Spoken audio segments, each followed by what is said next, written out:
I'm just going to. Michelle Wilson is a financial planner at Athens Impact Socially Responsible Investments. She's also a member of the Athens Sunrise Group and is the current president and founding member of the LGBTQ Rotary International Fellowship. In this class, she will share ideas on how to attract a more diverse membership.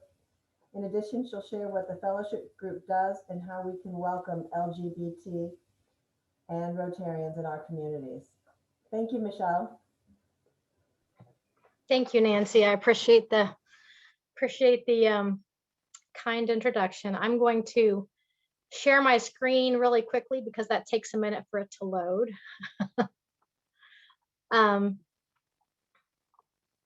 Let me know when you can see it. We can see it. Okay, give me a second.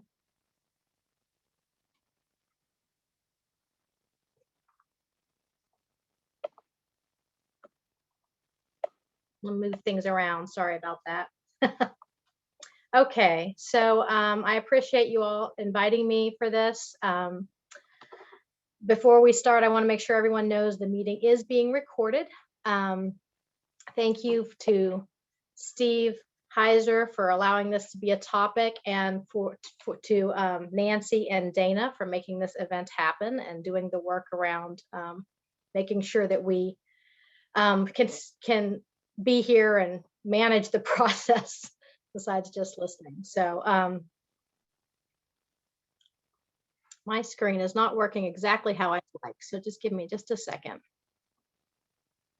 There we go. Okay, so this is my contact information. My name is Michelle Wilson. As Nancy said, I own Athens Impact Socially Responsible Investments. But as I told Dana, I'm meeting all my clients via Zoom now. So I'm actually not in Athens. I'm in Myrtle Beach, which is really nice because of the ice storm that just blew in there. But I will be headed back to Athens probably in a few weeks to catch the end of winter. I am part of the Sunrise Rotary Club and the president of the Lgbt Fellowship. I also helped found the organization, so I'll talk a little bit about that. I'd like to acknowledge Steve Heiser for bringing this important topic to the district, and also all of you for showing up. I think coming to a seminar like this can be challenging for some people. For some people, you're already doing work around having a very diverse group of people that are part of your clubs. And for some people, this is a whole new topic. So I'd like to welcome you all here. And just ask that everyone, as they enter, mute themselves, and there will be an opportunity for questions at the end. So I want to start with the four-way test and talk about how the topic of diversity aligns with the four-way test. Is it the truth? Later on in the presentation, we're going to have some breakout sessions, and it's very important in the breakout sessions to understand that different people in this group are coming from different places, and maybe our ideas of truth are different. So I think it's important that we respect everyone's outlook when we have our breakout sessions and allow people to come from the place they're coming from in this process of having a more diverse club and learning to be broader in themselves, because I think there's probably a wide range of people here. Is it fair to all concerned? Absolutely. This topic of diversity is about human rights. It's not about politics. It's not about belief systems. And Rotary is very much in support of these concepts. If someone wants to stay around at the end, we just had something happen where Rotary is going to be issuing a statement about that, about how important how this is a human rights issue and not a political issue. So I'd be glad to talk about that at the end. Will this bring goodwill and better friendships? Absolutely. Becoming more diverse and open allows us to make friends with people we wouldn't otherwise make friends with. And Gary talked about how he talked last time about seeing people as people. And when we have friends that we wouldn't otherwise have, a lot of times that helps us to understand the issues better. So this absolutely topic helps us to have a broader range of friends and broaden all of us. Is it beneficial to all concerned? Yes, enacting all parts of the four-way test ensures that our members feel secure, welcome, and represented, and allows everyone to bring their full selves to the club. So I'm going to quickly go over what we're going to talk about. First of all, we're going to talk about the overview and format of this presentation, and then how this topic came up, a little bit about how the fellowship was formed. I'm just going to do that really briefly. And then I'm going to talk about stories from Rotarians that I know. So there's going to be a lot of stories, and hopefully we can get something from those stories that we didn't have before the presentation. I'm going to talk about incorporating DEI into our clubs and making it part of our DNA.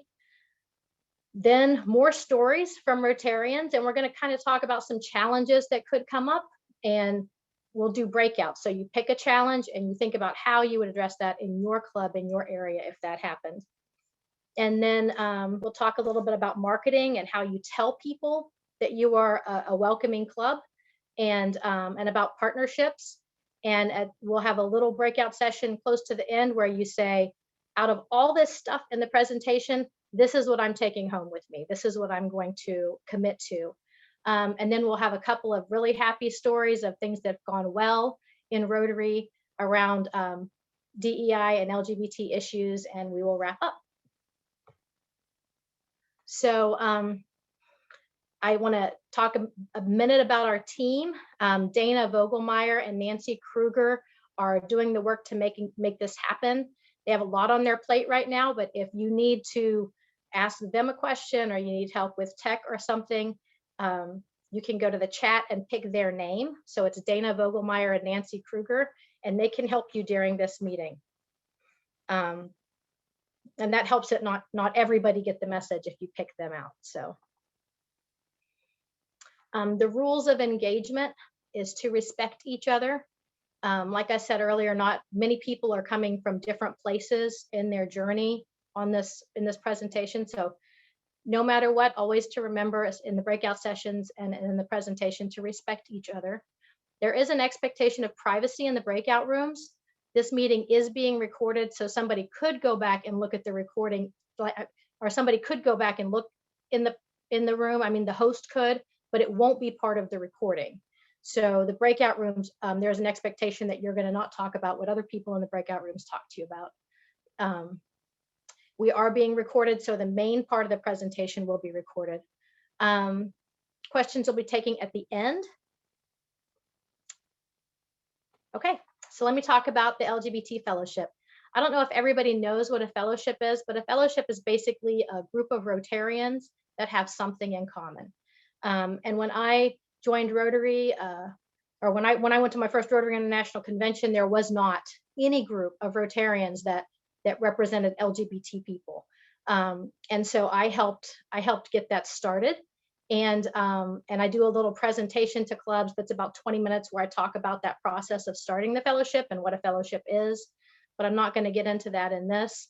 I can say we currently have 216 members. We started in January of 2018 with 66 charter members and no advertising. We represent 25 countries. We started with 5 countries total, and we now have 7 countries represented on our board. And we do various presentations to clubs and some online. We're doing presentations like Zoom happy hours in 3 different languages right now. So this is not a gay-only group. Everyone is welcome. We really, really love to have allies in the group, because the broader the group, the more we're going to be able to put out good educational content for everybody and all kinds of clubs. So we really don't want the group to just be a bunch of gay people. So you are welcome to join if you'd like. And you can look more at rotarylgbt.org, or look us up on social media by writing Rotary LGBT in the search bar. And that's it. So just for a second more, the purpose of the fellowship is to promote global friendships, service, and education with the goal of ending discrimination against LGBT+ people and realizing a world that achieves fundamental fairness and equality for all. So that's what we do. We just get together, and there's a pretty big focus on education, but otherwise we get together and build friendships. So this topic came from the Rotary International Convention in Toronto in 2018. We had a panel discussion, and people who care about having welcoming clubs came to the panel discussion. It was a very large group, and we talked about the LGBT Fellowship, and we were excited about it, but people kept asking, how can we make our clubs more welcoming? And honestly, I didn't have a good answer. Nobody really had a good answer for that. And so many people asked that question because a club in San Francisco may have a very different approach to how they make their club more welcoming than one in rural Ohio. So it's kind of a difficult question to answer. And I've taken some time to think about it. And that's where this presentation came from. So I just wanted to kind of give the background on that. I want to start by talking about just generally the idea of LGBT people. So a lot of times we have ideas in our head about what an LGBT person looks like. It may be those two men who you know who are married, or the two women with kids at the local school. But sexuality and gender are a lot broader than that. So I wanted to kind of talk about that for a minute before we get too far into it. The labels that I choose to describe myself: I am pansexual, polyamorous, cisgender, a cisgender woman, and I use the pronouns she and her. I am married to a man, and I pass as straight. So people in different parts of the spectrum of LGBT have different things that they struggle with. So it's very important to understand that if you're sitting next to me in a room, you might not know that I'm an LGBT person. So I want to share a few Rotarians of people that fall under the umbrella of LGBT who are on our board. So Ron Shomel is the treasurer of the LGBT Fellowship. He is 66 years old, from San Diego, California. He worked for the Boy Scouts of America till 2015. And once he retired, just a few years ago, he came out. He was a Rotarian for many years and in the closet. Monica Mulholland is on our board. She is from the Queenstown Rotary Club in New Zealand. She came out 6 years ago as a trans woman after being in her club for 12 years.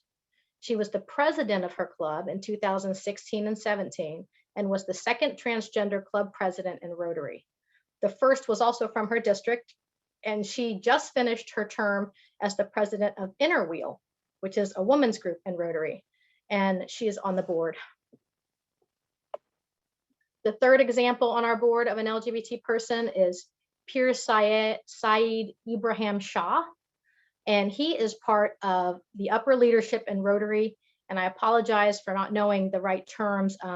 He's on one of the committees where they organize what changes Rotary International is going to have for their bylaws and what they're going to consider, things like that. He belongs to a club in Pakistan and is part of the LGBT Fellowship Board. He's a sex therapist and works with the transgender population, and he has 2 wives. And where he's from, that's legal and not that unusual. So I wanted to just kind of throw out some different ways that LGBT people can look, because I think sometimes we look around in our clubs and we say, there's no LGBT people in our club. But if you had been in a club with Monica or with Ron prior to 6 years ago, you would not have known either of them were LGBT, because neither one of them had come out of the closet. So it's very possible you could be in clubs with LGBT people that just haven't shared that that's what they are, or haven't for any reason come out. If you think about somebody like Ron, I mean, his job would have been in jeopardy if he came out. So our place is not to worry about whether or not people are out. It's to worry about whether we have an environment that is welcoming, where people can be themselves, share their hopes and dreams, talk about their families, and feel safe and supported. I have a friend named Chris. I'm going to say his last name was Smith. He was a Rotarian in my area. And a few years ago, he lived in the town he lived in rejected an anti-discrimination policy. He called me. He was very, very upset. And he said, I'm going to come out and tell my club I'm gay. People don't realize that the things that they do affect other people's lives.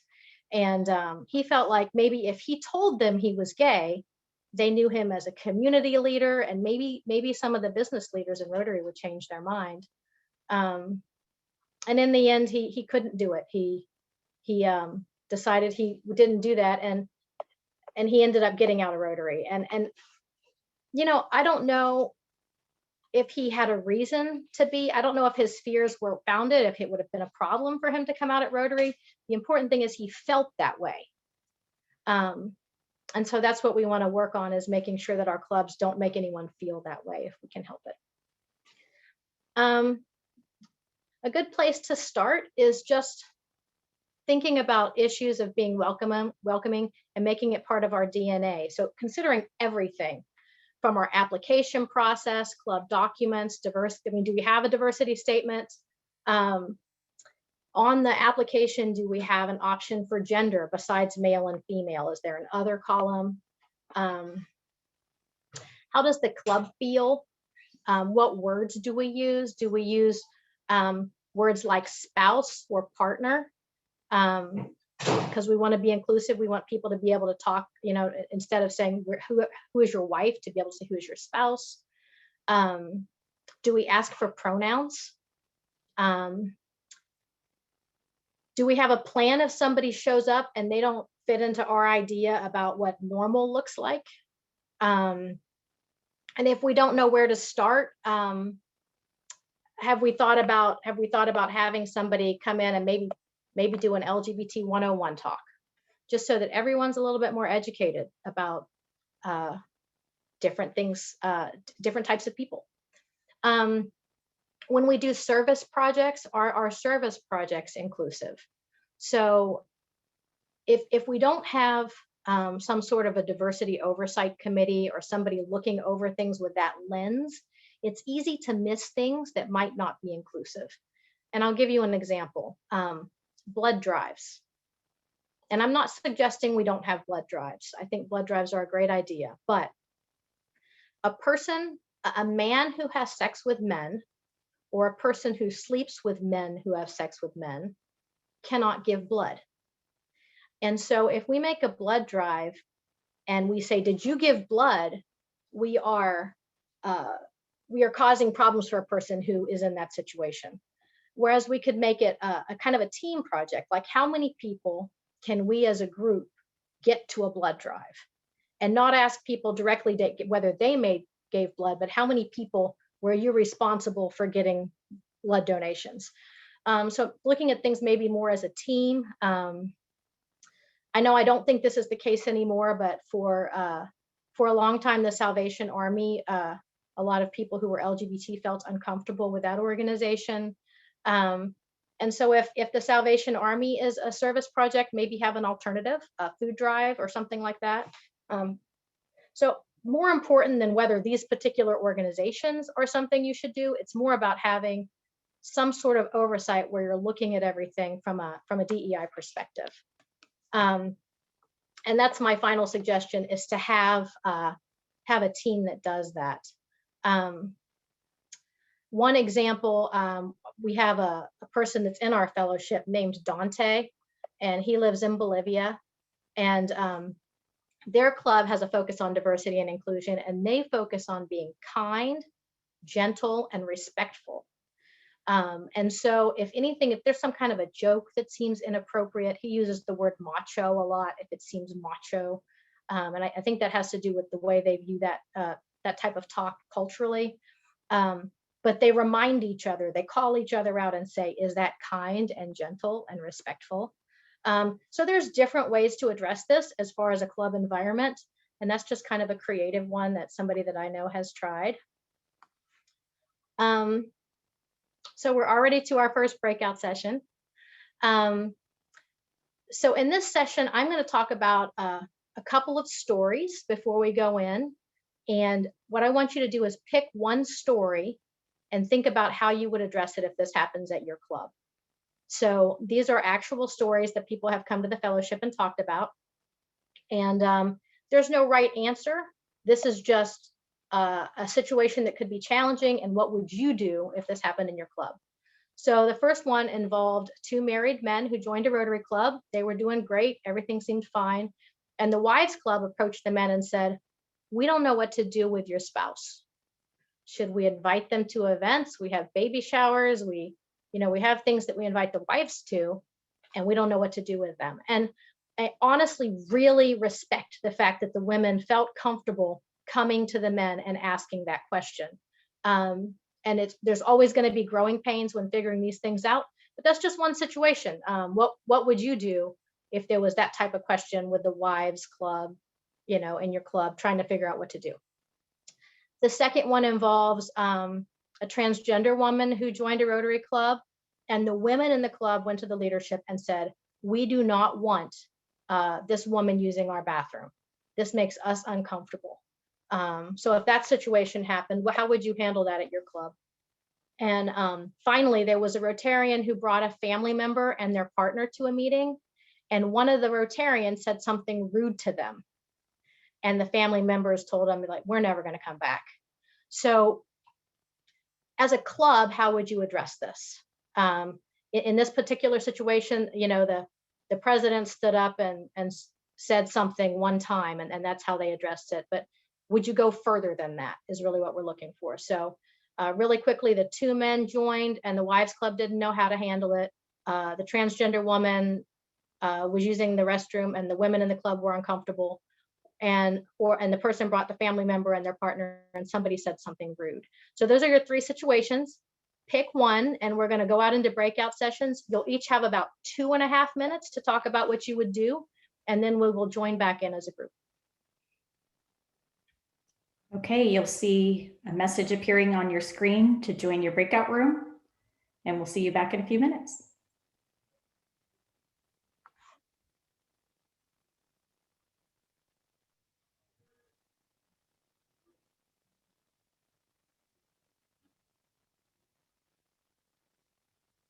How do I go to my breakout? Oh, never mind. I see it. I see it.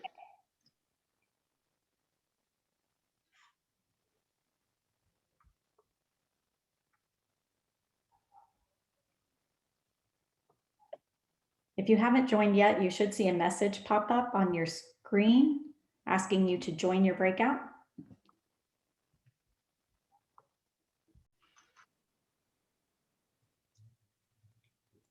Okay, so before we go into marketing, just really quickly, Cornelius asked a question about the different labels after my name, and I'll be happy to talk about them at the end.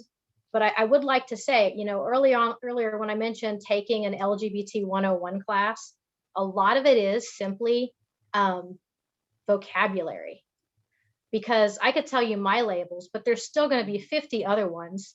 And like I said, I'd be happy to talk about them at the end. Because there's such a diversity and there's such a range in LGBT. That's why we say LGBT plus. So I'd be glad to talk about some of the common ones, but I think it's a really good idea to have somebody from your university who maybe is over the sexuality department to come in and talk about LGBT 101 with your club. It's it may seem like a foreign idea or a weird subject at first, but it's not, because what it does, allows you to be more prepared if you have somebody come to your club that maybe doesn't fit in the box. So that's why I made that suggestion. And I absolutely, that's the first thing that came to mind when Cornelius asked me that question about labels. Is an LGBT 101 class is a really good idea for a club. So I'm going to go right into marketing, and we can come back to that at the end. So in this next section, I'm just going to throw out ideas. I'm going to throw out ideas and give you stories. And then after I do that, just grab just a little bit from this that you can take back and apply at your club. So that's what this is. This next section is going to be about. So It won't all apply. Just try to find something that you think that will work for you. So marketing, it's important that just because we're welcoming doesn't mean anything if we're not telling people we're welcoming. So how are we doing that? Hang on, sorry, I clicked the wrong direction. So it's important to let people know. One way we can do that is we can put public frames around our social media images. Like for instance, in June, when it's Pride Month, there's a rainbow frame you can put around your social media image. It's really important to recognize LGBT days, and not just LGBT. This should go across DEI, all different, disability inclusion, racial inclusion. But I'm going to just talk about LGBT because that's what I'm talking about today. But National Coming Out Day, Trans Remembrance Day, days like this, you can just mention them. Happy Pride Month, things like that. Even Chase Bank even puts that on their ATMs. So it's not way out there to say Happy Pride Month at this point in time. If you think about how when LGBT marriage became legal in the United States, how exciting that must have been for people to be able to marry the person that they loved for the first time in their lives. It's really important to recognize things like that and to celebrate things like that as a club, and not just act like, oh, that applies to other people. So I just wanted to mention that's one way to let the community know that you are welcoming. On here, I have diversity topics at your club. So that's what we just talked about, having some diversity topics available. And I would say several times a year, have something to do with LGBT, and then advertise. Make an event on Facebook and advertise and let people know that that's happening.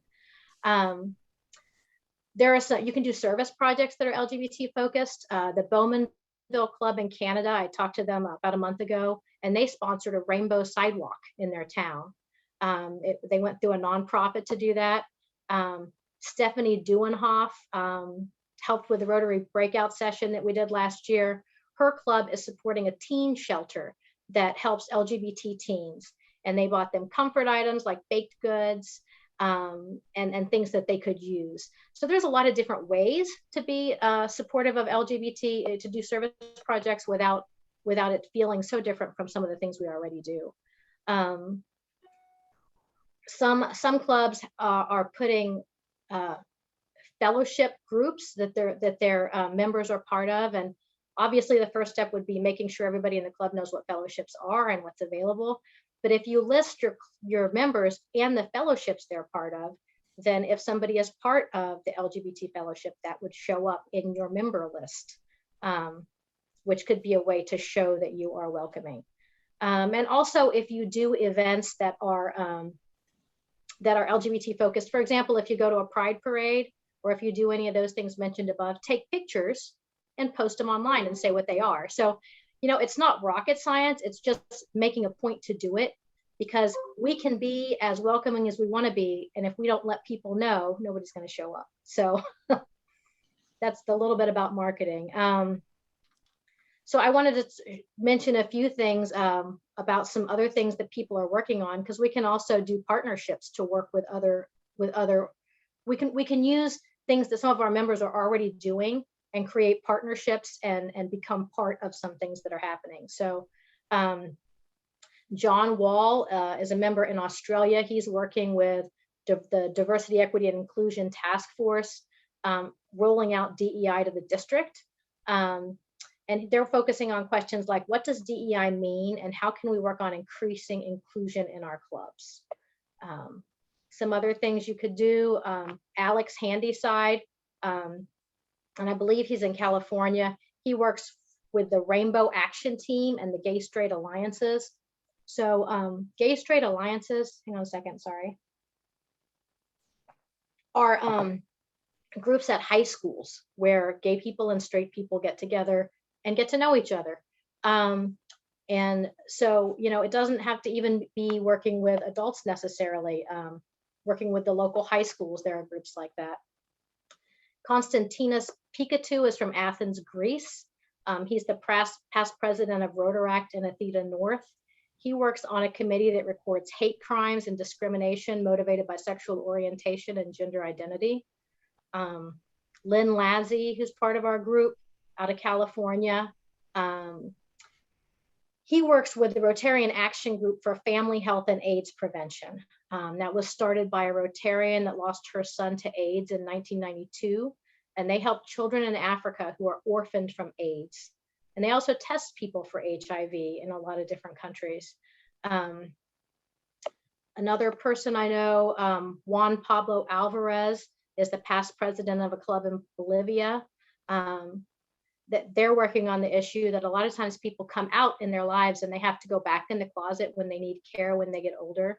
So they are at the beginning stages of working on housing for elderly LGBT people so they can be safe and continue to be themselves.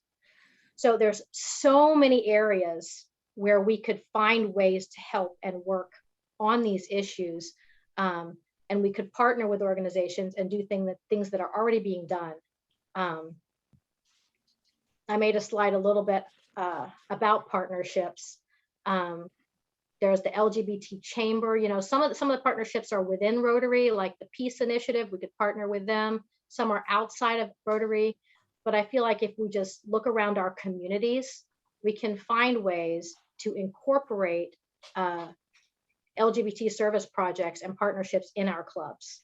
And I don't want to go too much further into this. I just want, you know, I wanted to give you some ideas to make you kind of think of ways you could look around. Ideally, you want to find something that's right where you're at. So it would be different for everybody. And also we have to think about our location and what's going to be appropriate for our location. You know, as I said at the beginning, you're going to be the best person to know what's going to work for your club.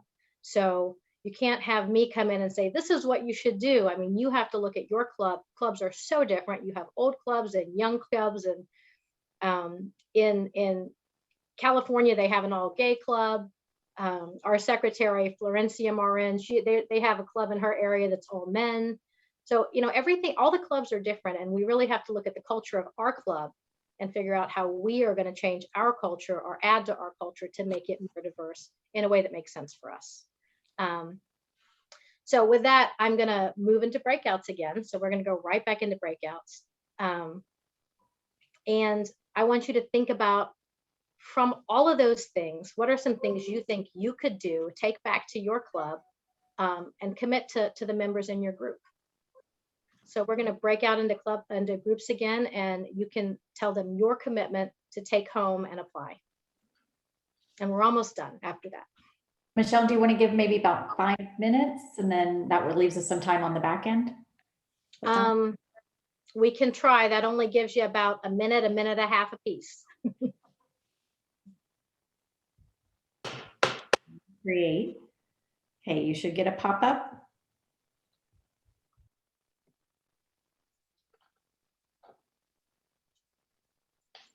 Sure, Bentley.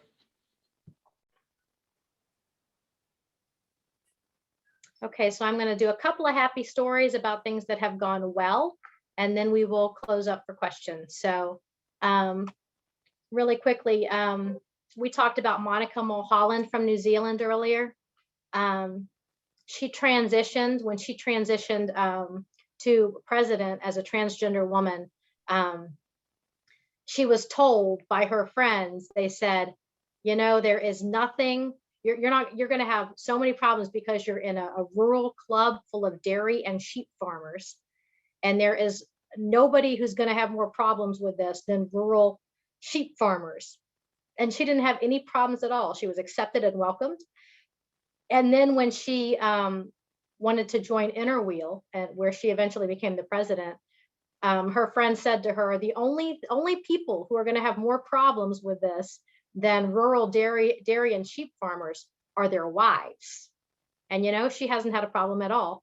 So, you know, a lot of times we have these ideas in our head about what may be a problem, and it may be that they're not at all. So, so I love the fact that she's able to tell that story about how well it went for her when she transitioned in her club. The second one is about Mary Lou Harrison. In 2018, she was a district governor in Toronto, Canada, and they participated in their first Toronto Pride Parade. She had a huge group of Rotarians and families coming out, and one of the presidents of the club said, I don't think I should come. This is just a little uncomfortable and weird for me. And she said, just come. It's going to be fun.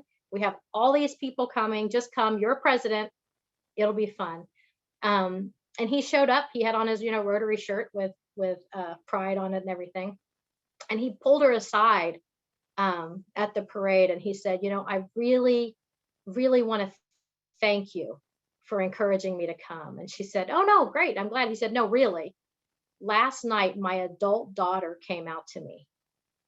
And the only reason I think she came out to me is because I came and marched in pride with Rotary. So to me, that's a very touching story. We were part of something that helped a family be able to communicate better. And I'd love to hear more stories like that, wonderful stories of things that happened positive because of Rotary. So I thank you all for coming, and I'm going to open up for questions. I understand people will need to drop off to get on other calls, but I will stay around as long as anyone wants to talk. So, and Dana's going to drop off and make me host, so that way we don't have to worry about anybody being forced to stay on. Thank you very much. This is very good. Thank you.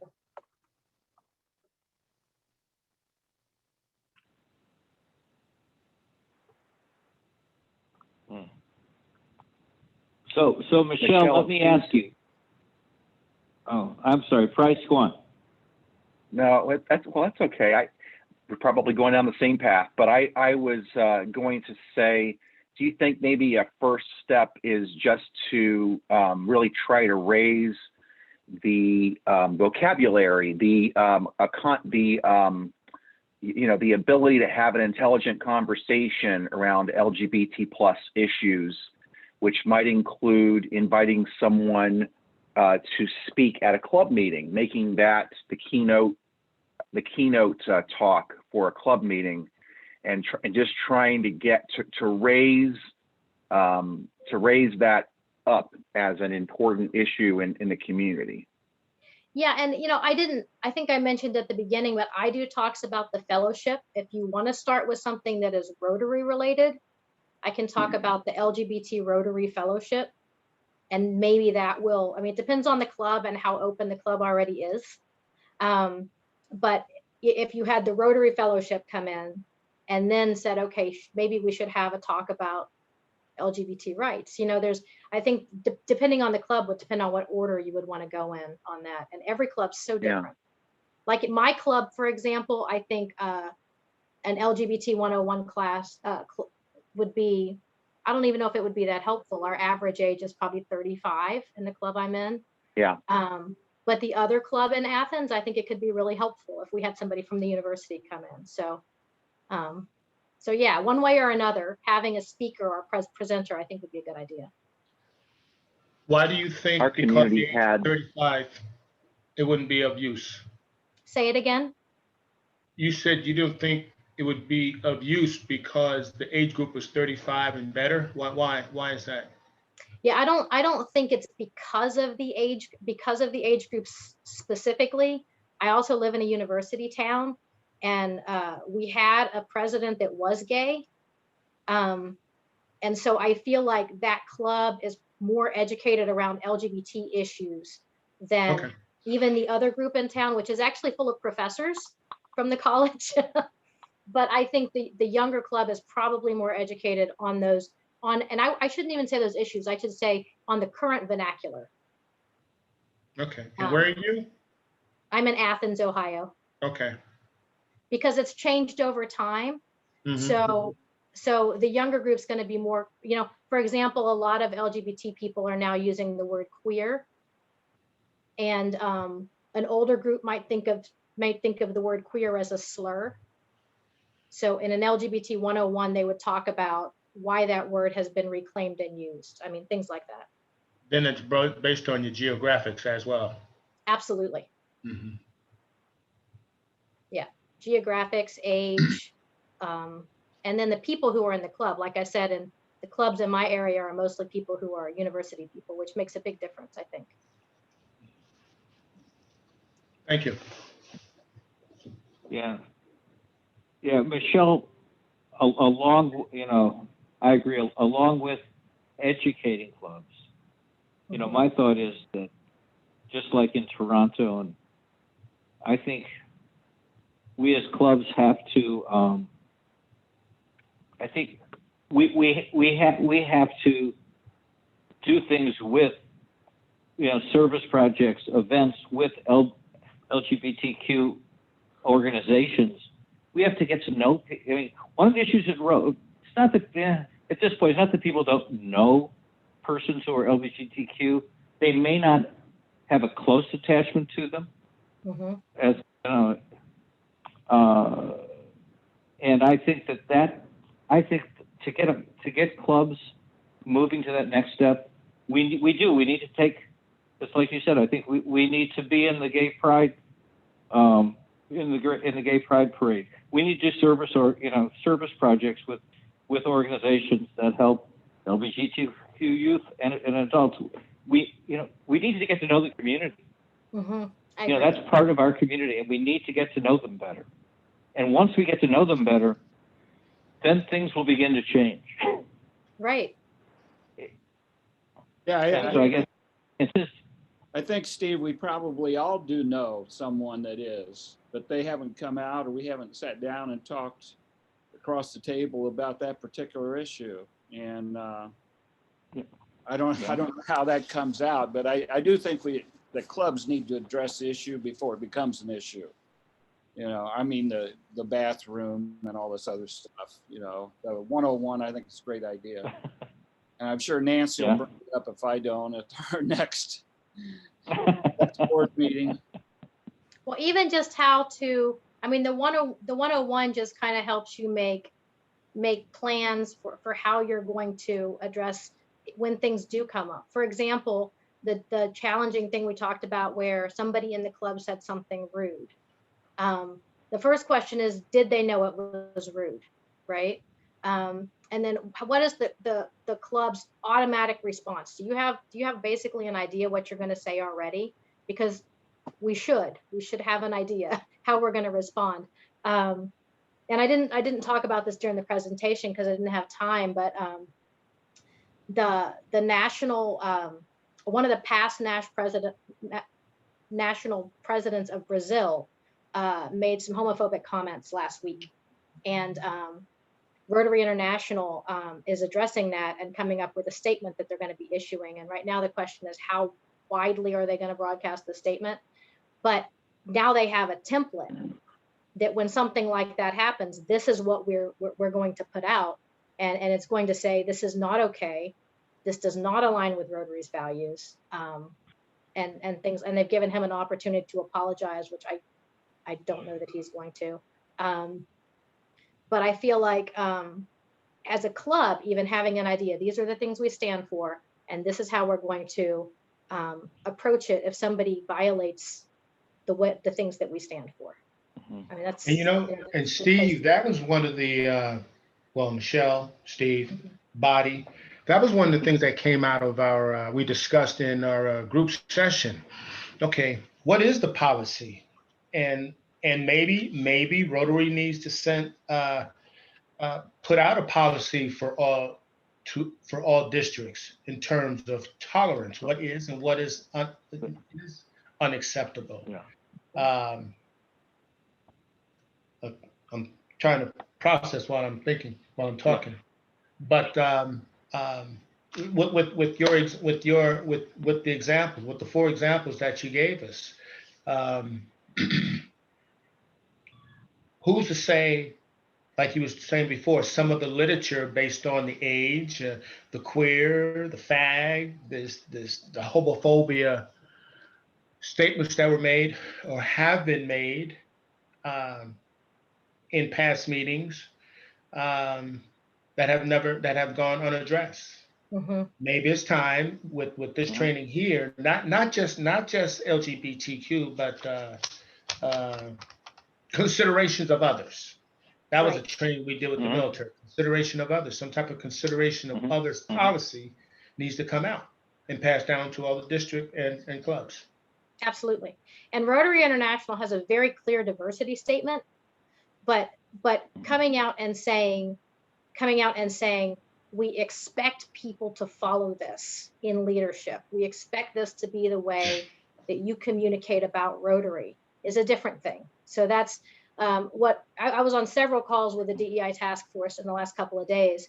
And what they're working on is, I mean, and they have the statement put together, but what we're saying is they want to address the issue in Brazil. And we're saying, no, you need to publish this on Rotary International's page of not necessarily to call this guy out, but to say, Right. this is what Rotary expects of our leaders. Right. Right. Right. Because I mean, I think when I said they have a very clear diversity statement, I felt like I saw some people that were like, really? Well, yeah, they do, but I don't know how well it's communicated. Exactly. Like the Secretary of the Army, he went out and made a statement about, I call it insurgent cells, or and as far as he's concerned, he brought his leadership in, and he said he gave him the mandate. Mm-hmm. You put that out, and that's what needs to be. I'm thinking same thing needs to be done here, Mm-hmm. from the top to the district, the districts to the clubs. Well, and I do think that as Bishop. Yeah, go on, Michelle. yeah, they are working on it. I think the plan right now for the DEI committee, the first thing they're doing, and I'm going outside of this issue I was just talking about, is they're going to be doing a survey of everybody to try to figure out where we're starting from. And then from that, they're creating plans. And the other thing we talked about, they're talking about, and I think this is a new thing, having a place that people can report issues to, because that's what really came up in the meetings I had with them. Is as the president of the Lgbt Fellowship, I've heard of a lot of issues and people have left Rotary over them. And there was another person who had started a Black club in Brazil, and he had a lot of people come to him with issues. And the reason we're having people come to us is because there's not a reporting structure. So I'm hoping that the DEI committee not only puts out the survey and creates a plan, but also creates a reporting structure so that they can respond appropriately when things happen. So do you think in the district we should have an ombudsman? I absolutely. I think every club should have a DEI representative. So the district is the minimum, in my opinion. I think every club should look for a representative in their club to kind of just have that eye over whatever they're doing, to be able to say, hey, this could be an issue, not as like a police person, but just as a, this is something we're planning to do. Maybe we need to think about this. Or if we have spaces for diversity talks, I'll go out and find the people for that. Or, I mean, I don't disagree, but when you get to smaller clubs, it gets. Just as with any small organization, you get tougher. So there needs to be some. Sounds to me, the more I think about it, there needs to be something at the district level. Not that there shouldn't be in clubs, but there may be times that people feel much more comfortable bringing something absolutely to that next level versus to someone in their club. Yeah, I think that would be valuable. And I would add that. Go ahead. I was just going to say, it starts at the club level, where that's how Rotary is structured. There's I think it is important that RI address this bigger global issue, this issue that's occurred. But there are so many clubs that they really just see themselves as insular, and so I think there's an education component that comes through RI and also can come through the district, and we can certainly make that a priority as we continue to have these conversations at the district level, which is what I would consider this conversation to be. It's been a great conversation, by the way. But then, whether people of color, other DEI issues, how people feel when they go to an individual club is dependent upon how that club decides to make it important. And there's only so much you can do, and some clubs are going to be not as welcoming. And they're going to suffer as a result of that in the long run. But it's a process. And I don't- DEI, is that diversity, equity, and inclusion? Yes. Thank you. Mhm. Michelle, And I don't think I really answered Steve properly when I thought back on what he said. He was talking about an ombudsman. Yeah, I think it's good to have a diversity representative at the club level. I think the ombudsman does need to be at a district level, because the people that I have seen leave Rotary were not able to get help on a district level. So I absolutely think that would be helpful. We Michelle, can Because, have I a mean- conversation about this. You know, MJ, for her year, going into her year as our district governor, you know, she really wants to make peace an important initiative for her year. And this is peace. It What we're is. talking about is that area of focus. And just as DEI issues are peace issues. So I think we can continue that discussion. It's exciting. Michelle, I this have- is Go a ahead. wonderful example of trying to change behaviors to get different results. And what we really need to be doing is changing mindsets. We need to be seeing people as others, and Mhm. and how do I help them be successful rather than focusing on myself. And Right. that was what the last month's talk was all about. So we really need to change. I need to focus on others rather than focusing on myself and what you can do for me, or were you getting in my way, or do I see you at all? You're totally irrelevant, which we started talking about in the very beginning. So Yeah, and I feel like I agree that this is a peace thing because it's about building relationships. And the reason I do think that, I mean, my parents are, I was a Pentecostal missionaries kid in Korea. They're very, very conservative. I compare them to Amish when I'm trying to tell people about my childhood. And we're still, you know, we still love each other. We get together for family events.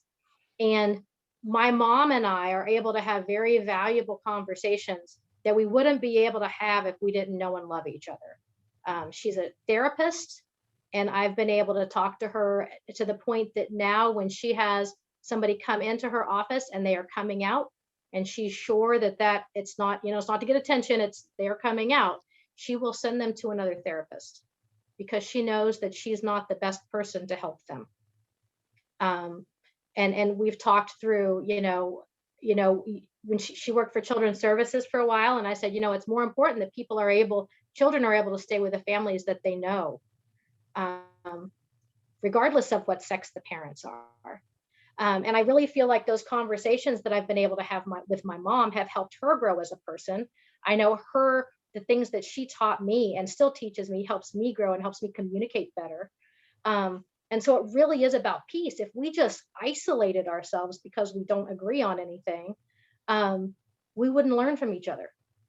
So I think it's extremely important I like what Steve said about getting to know the people in our community, because I think that's the first step. I'm going to have to get off, but Michelle, personally, Thank thank you, you Michelle. so much. Thank you. This has I been great. really enjoyed it. Yeah, The rest thank of you you very can much, take- Michelle. Great conversation. Thank you. Michelle, Well- go ahead. You made reference to ongoing conversations with the DEI. Mhm. At what level are those conversations being held? Rotary International. Is that what you mean? Yeah. Yeah, it's the Rotary International Task Force that I was on the call. I have 2 calls with this week. Okay. Okay. The more publicity of that, the better. That's part of the whole change, you know, is that people are aware that this is something that is important. Right. And when I do my 20-minute presentation at clubs, I talk about how the fellowship was formed.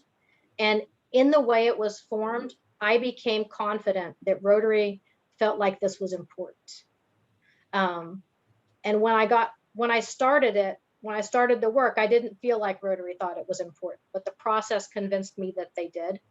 And I feel like it's absolutely a priority to Rotary, and they, and just to kind of give you a quick preview, like our fellowship was turned down, and it's like we called and said, why was our fellowship turned down? We had all this support, and they went, whoa.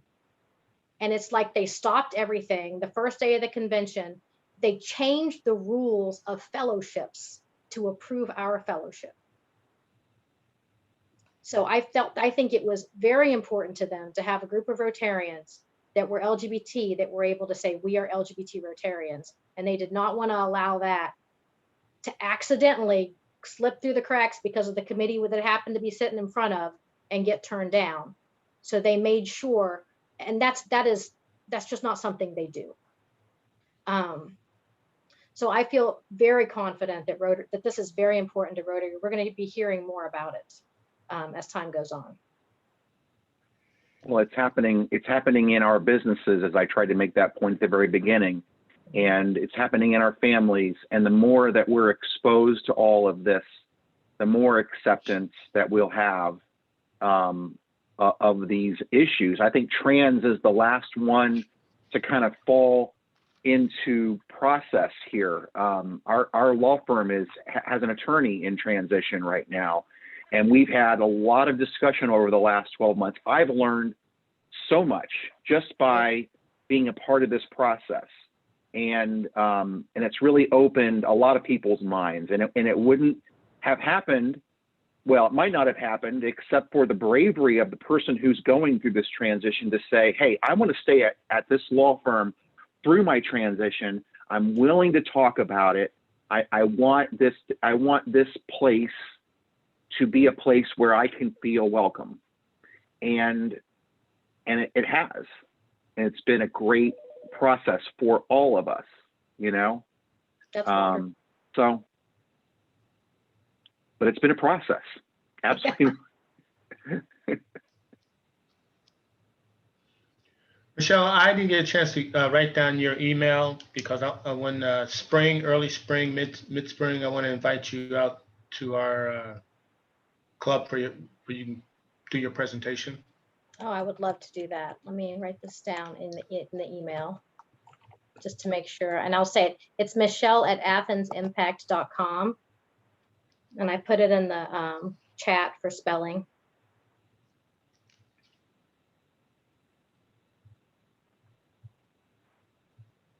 I know how to find you. I'm going to suggest you or someone with Equitas as a keynote speaker for one of our club meetings.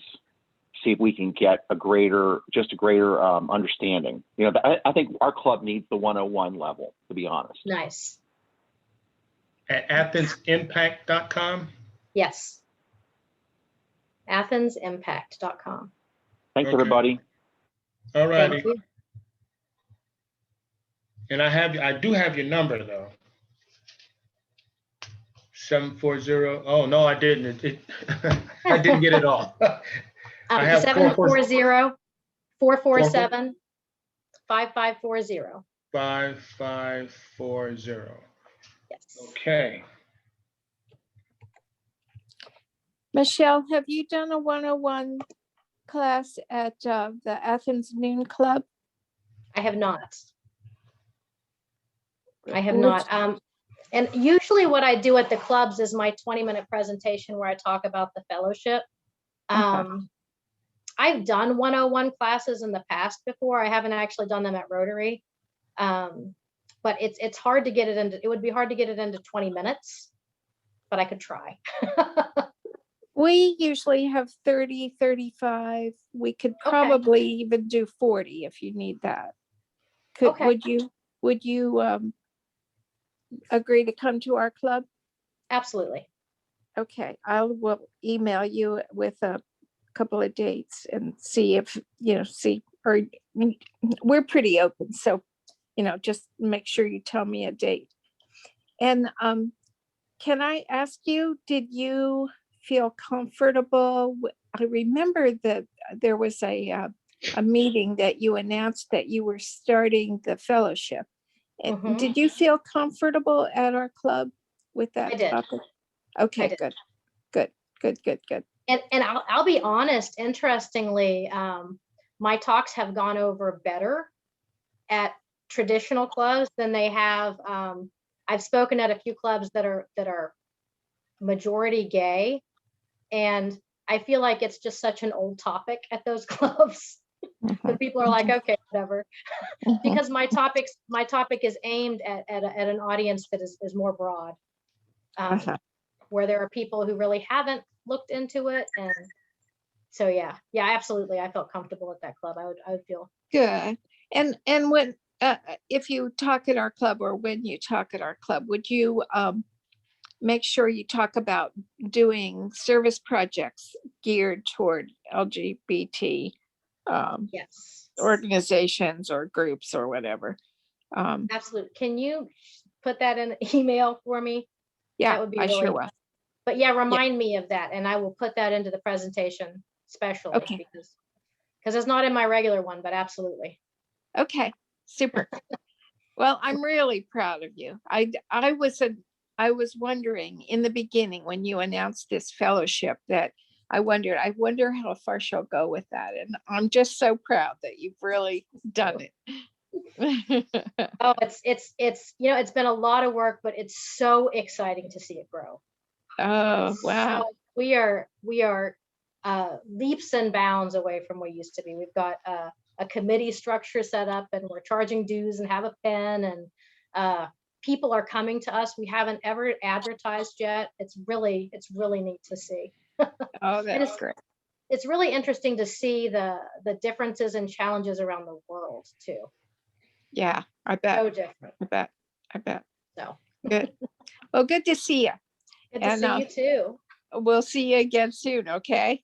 Okay, thank you. Okay, thanks. Bye-bye. Bye. What other diversity training are you putting out? Do you have? Right now, mostly I've done the 20-minute presentation about the fellowship and this. I've started LGBT organizations in the past, so I did a 101 training that I really liked around for resident assistants at universities.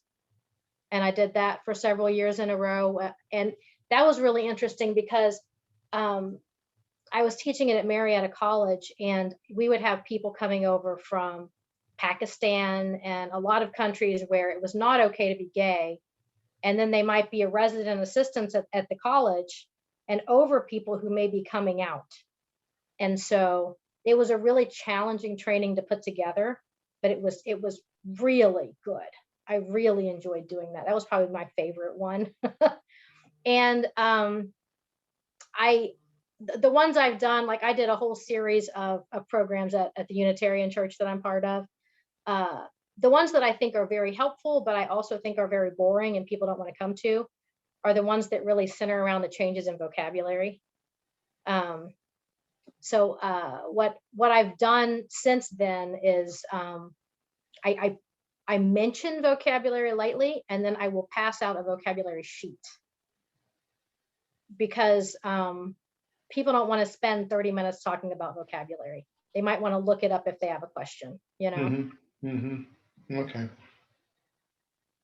So, and I would be glad to do my labels for you if you want. Yeah, I'm here. I have another Zoom at 8 o'clock. Well, 7:30. So I have time. Pansexual is, that means that I'm attracted to people. And the reason that people use the term pansexual instead of bisexual, and this is, there's different opinions on this, very, very strong opinions on this. But the reason I use pansexual is because I'm attracted to people of all genders and all sexualities, including trans people. And bisexual has the implication that you're only attracted to men or women. I think many people who say they're bisexual, that's not true, that they are attracted to all people. But I want to be very specific to say that I'm attracted to all types of genders and people. I'm polyamorous, which means that I have more than one partner sometimes. So I'm married, but sometimes I also have other partners. I feel like I can love more than one person. So it's not even about sexual relationships. It's more about emotional connections. For me, when I say polyamorous, it means many loves. cisgender just means that I am gendered in the body that I was born in. So I'm not transgender, I'm cisgender. And by saying that I'm cisgender and using my pronouns, what it does is it invites someone who is not cisgender or who has different pronouns to introduce themselves that way. So that's why I always mention that, because that makes that topic more comfortable for people who don't have their body align with their gender. So that's Thank it. you. There really wasn't a Okay. lot. Okay. And Thank the you. thing about I mean, it's really kind of nice that I am this, because I can pass as a straight person, and I'm married to a man. So at this point in my life with these situations, I don't run into some of the prejudice that I would if I happen to be married to a woman. But so I would say people like me a lot of times are not viewed as part of the LGBT community. But that would discount the idea that I have faced those things in the past. So. Okay. Thank you, Michelle. Hey, Michelle, before you sign off, Mhm. my maternal grandmother was a Wilson. Where are you from originally? Family from? Well, my ex-husband is where I got the name Wilson from, and they were from Indiana. Okay, well, we were all from the South, so probably no connection there. Yeah, my family on my dad's side is Banta, which is from Jewett and Scio area, and there's not a lot of them. So anybody with that name, I know they're related. But yeah, there's so many Wilsons. Yeah, I guess there are. I never related to Wilson because it's kind of removed from my immediate family, Evans and Solomon. So we really enjoyed your presentation today. And I put on chat that you probably are in great demand because you do such a wonderful job of presenting this topic. And you don't seem to be, put off by questions, or I'm sure you can perceive when people are coming from maybe not the best of places, but. I love questions, and I love challenging questions. When I did the Rotary International Breakout Session, which is on their site, the first question I got was something like, why do we use pronouns? So we got this huge range of questions, from why do we use pronouns to somebody talking about how they're killed in their country. And how can they be a part of this without having to worry about persecution?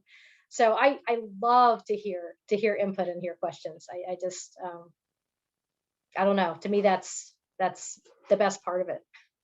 Very good. Well, we may be calling on you one of these days. Come up and talk here in Delaware. So another community. I would love to do that. Very good. Well, thank you so much. Enjoy your evening. We've got a wine tasting to go to. So. Well, you have fun doing your wine tasting, Joe. I will. Stay warm. Thank you. Right. Bye-bye. Bye-bye.